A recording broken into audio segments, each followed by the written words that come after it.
آج کل ایک فیشن کے طور پہ جو کہا جاتا ہے، چار آدمی بیٹھتے ہیں جڑ کے تو کہتے ہیں جی آج کل دین پہ چلنا بڑا مشکل ہے، اور دوسرا بندہ بھی اس کی تائید کرتا ہے جی واقعی ان حالات کے اندر تو بہت ہی اوکھا ہو گیا۔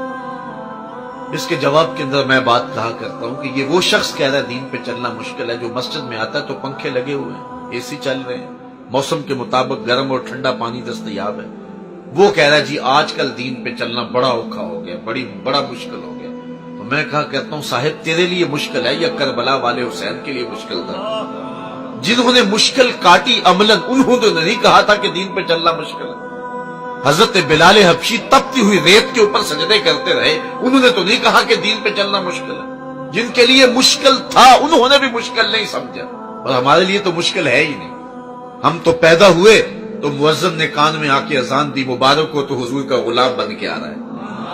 ہمیں تو کوئی مشکل کاٹنی نہیں پڑی اسلام لاتے ہوئے بھی۔ یہ تو ان سے پوچھو کہ اسلام لائے تو انہیں جو ہے وہ پاپ بجولا کر دیا گیا، انہیں سنگے جو ہے وہ انہیں جو ہے وہ دار پہ چڑھایا گیا، اسلام لانے کی سزا میں ان کے ہاتھوں کے اندر میخیں ٹھوکی گئی اور ان کو کچی کھالوں کے اندر لپیٹ کر کے دھونی دی گئی، اور کیا کیا دکھ سہے انہوں نے اسلام لاتے ہوئے۔ ہم نے کون سی تکلیف سہی ہے؟ ہم نے کون سا دکھ سہا اسلام لاتے ہوئے اور آج عمل کرتے ہوئے ہمارے لیے کون سی مشکل آ گئی؟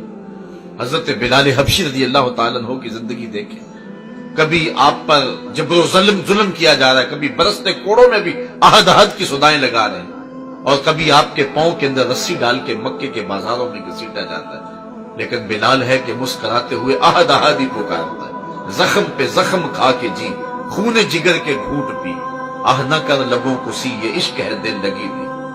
بلکہ کسی نے کہا بلال عجیب تماشا ہے، لوگ تجھے پتھر مارتے ہیں اور لوگ تجھے کوڑے مارتے ہیں اور تم آگے سے عہد پکارتے ہو۔ حضرت بلال نے جو جواب دیا وہ دل کے کانوں سے سننا۔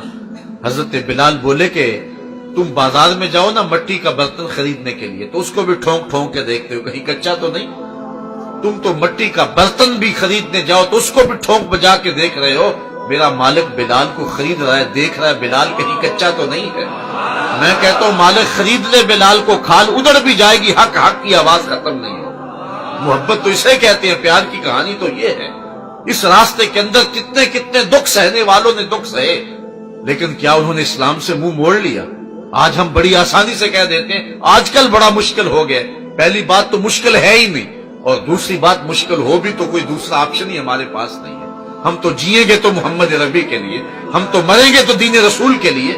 ہماری زندگی کا ایک ایک لمحہ اور ایک ایک ساتھ دین کے لیے وقف ہونا چاہیے، چاہے اس کی کوئی بھی قیمت ہمیں ادا کرنی پڑے، لیکن ہمارے لیے کوئی مشکل نہیں۔ اور رب کہتا ہے جس کے لیے چاہے ہم آسان کر دیتے ہیں۔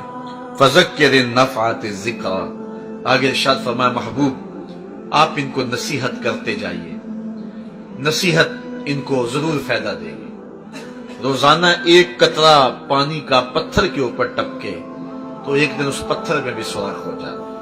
وَيَتَجَنَّبُهَا الْأَشْقَى، لیکن جو شقی ہیں بدبخت ہیں وہ تیری ان باتوں کو قبول نہیں کریں گے۔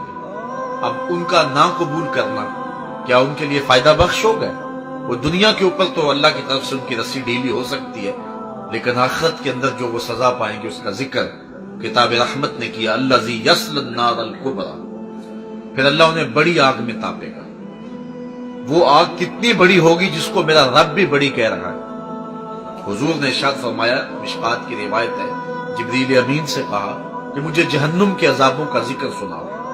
عرض کی حضور اخف العذاب، سب سے ہلکا عذاب جو جہنم کا ہے وہ یہ ہے کہ جہنمی کو آگ میں رکھا جائے گا، لیکن اس کا بدن آگ میں نہیں ہوگا، صرف پاؤں میں آگ کے جوتے ہوں گے، باقی پورا بدن سلامت ہوگا، لیکن اس کی حدت، گرمی اور حرارت اتنی ہوگی، یغلی منہما دماغہ، ان جوتوں سے اس کا دماغ پگھل کے ناک اور کانوں کے راستے سے باہر آ جائے گا۔ یہ سب سے ہلکے عذاب کی کیفیت ہے، اور جو سخت عذاب ہے اس کی کیفیت کیا ہے؟